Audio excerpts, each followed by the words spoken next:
Uuesalu küla on üks tore, turvaline küla Ülemiste järve taga ja mõned head aastad tagasi olime siin praktiliselt üle 2 kuu külalisteks vaatamas, uudistamas, kuidas Uuesalu esimene etapp kerkis ja inimesed siia sisse kolisid. Vahepeal on tükk tühja maad vahel olnud, nii nagu öeldakse, ja nüüd kutsuti meid uuesti tagasi ja üllatus, küla on nii palju laienenud, et me eksisime esimese hooga siin ära. Mis teil siis nüüd toimunud on, räägime? Eks siin on toimunud see, et küla on arenenud suuremaks, välja on arenenud kvaliteetne elukeskkond, inimestele meeldib see, samas kesklinna on lühike maa, kõik on jala juures ja niimoodi see asi siin järjest läheb edasi. Me oleme võtnud oma eesmärgiks ehitada kvaliteetseid kivimaju ja pigem on see, ütleme nii, eestlasele läinud rohkem peale kui puitmaja ja meie seotud eesmärgid müüa aastas vähemalt 15-20 maja on täitunud, isegi praegu juba peame ehitama rohkem, sest me oleme müünud ette maju päris palju. Majad on siin, ütleme, erinevalt 130-180 ruutmeetrit. Meil on olemas 3 tüüpprojekti, mille vahel saab valida. Uuesalu külas asub tegelikult Tallinna kesklinnast ainult 5 minuti autosõidu kaugusel. Samas siin infrastruktuur ümberringi areneb nii kiiresti, et varsti kesklinna isegi saab juba kiiremini arenevad siia, nii tulevad bussipeatused juurde, uued teed. Siin tegelikkuses on juba elab pea 500 inimest ja see kasvab iga aasta kiiresti. Mainisid meie jutu algul kohe ära seda, et tegemist on kivimajadega, sõltumata siis sellest, milline see fassaad välja näeb. Mis kivimaterjaliga tegemist? Tegemist on aerokiga, nüüd on ta nimi küll Baurok, aga selle valik oligi just see, et sellest ehitamine hästi kiire. Seina paksus on 500 millimeetrit ja meie suudame tegelikult olenevalt majast ehitada kliendile maja võtmed kätte 4 kuuga. Paljud imestavad, et see pole võimalik, aga tegelikkuses on isegi nagu pole väga kiirustamine, et kvaliteedis alla andma ei pea.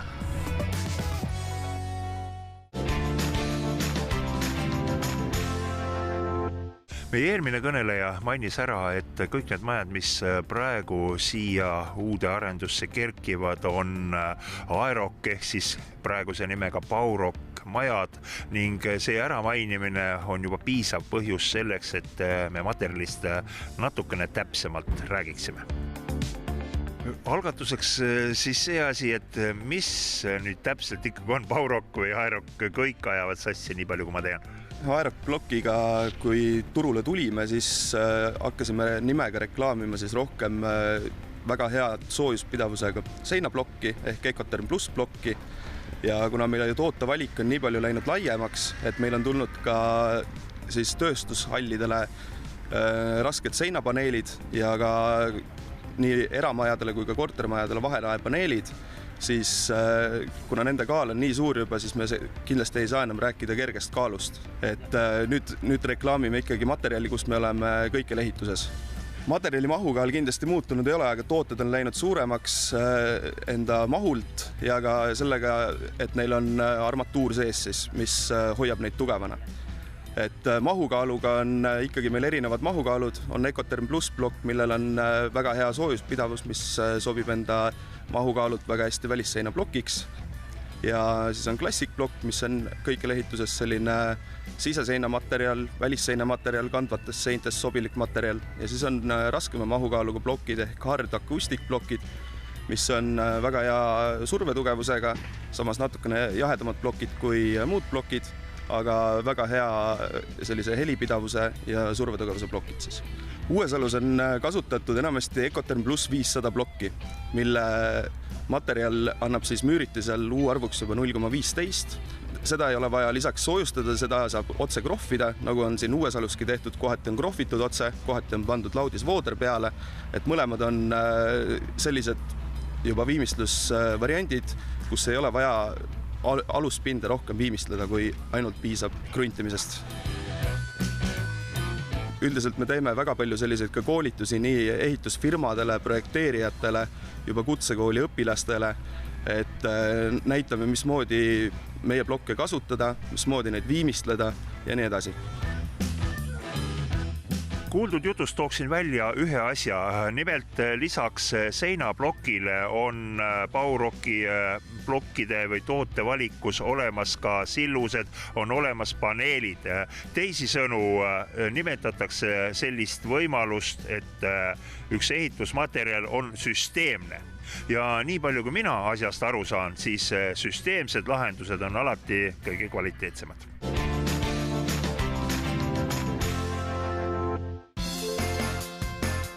Kui siia kohale jõudsime, siis jäi pilgu alla see, et ehitatavad majade krundid on kaunikesti mullale pööratud ja segamini. Uurisin arendaja käest, millega tegemist on.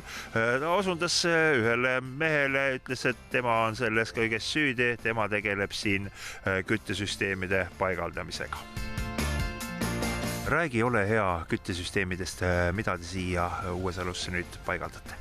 Meie oleme eelkõige paigaldanud siia nüüd maakütte ja korraliku ventilatsiooni, aga silmas kindlasti pidama seda, et siin on ikkagi kütte seisukohalt ehitatud täiskomplekt. Täiskomplekti all ma mõtlen seda, et võimalikult hea soojapidavus, mis annab võimalikult madala temperatuuri siis põrandaküttele, siis just see põrandakütte ise, mis tagab siis just tänu enda madalale temperatuurile, lisaks veel eriti heale soojapidavusele, tagab just võimalikult hea efektiivsuse soojuspumbale. Ja ei tasu unustada ka ventilatsiooni, mis alati on kulu, aga mida parem ja kvaliteetsem agregaat paigaldada, siin nimelt on Valloxi ventilatsiooniseade, seda väiksemaks see kulu jääb, sest et selline mugavus, mis ventilatsiooni ja värskõuga tuleb, ega ilma selleta kahjuks ei saa. Soojuspumbaks on siin valitud nüüd Termi ja väga vana Rootsi tootja lipulaev G3 mudel.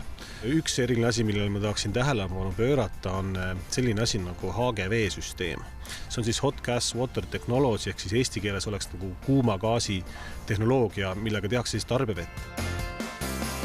Kõikidele pumpadele on lisatud internetimoodulid ja see mitte lihtsalt ei lase juhtida temperatuuri üles-alla, vaid Termia puhul on see nüüd hästi põhjalik. See võimaldab kaugelt põhimõtteliselt muuta kõiki parameetreid ning ka jälgida neid ning jälgida ka nende ajalugu, et kui peakski mingi vimka juhuslikult sisse tulema kunagi, siis on võimalik minna ajas tagasi ja vaadata kõikide andurite näitajaid graafiliselt ja see teeb ka diagnostiku töö väga lihtsaks ning mõned lihtsamad asjad on võimalik täitsa telefoni teel üle interneti ära lahendada.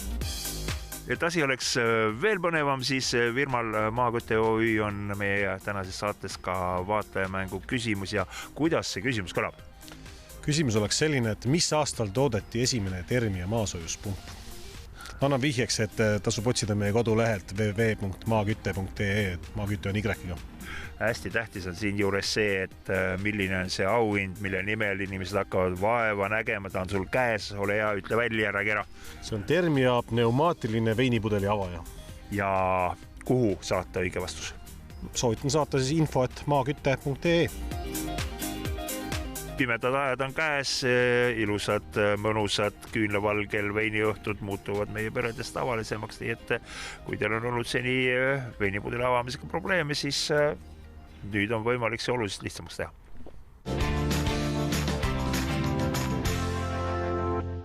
No nüüd on ringkäik siin Uuesalus meil tehtud ja võib-olla paljudel televaatajatel küsimus mõttes meeles, et kuidas saaks vaatama tulla, nii et mõnda majjaga oleks võimalik sisse piiluda.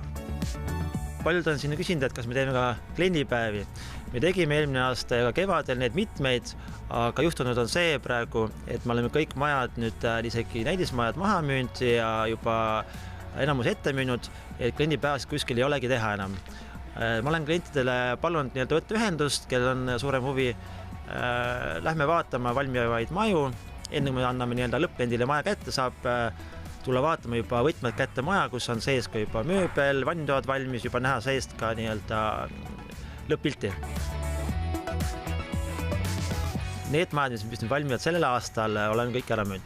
Veel on valmivaid maju, mis valmivad jaanuaris-veebruaris, 3 tükki vaba, et neid saab lähiajal. Aga me juba planeerime, tegelikult projekteerime kevadeks uusi maju, mida me hakkame ehitama teises etapis Soku tänaval. Et seal saab tulla broneerida, läbi rääkima et alati, kui on nii-öelda me ette müüme, me laseme kliendile natuke otsustada nagu värivalikus, tubade suurustega, et annab natuke kaasa rääkida, kui teha otsus enne maja ehitamist. Ja lõpetuseks, mida siis öelda? Kas panite tähele meie jutuajamise algul, et toonitati mitmel korral seda, need majad siin, mida praegu ehitatakse, lähevad nagu soojad saiad, nii et kui teil on plaan endale uus kodu soetada, siis hoidke kätt pulsil. Tõepoolest, kui siia Uuesalusse tulla, siis te tajute, et siin metsade keskel on selline mõnus, turvaline küla.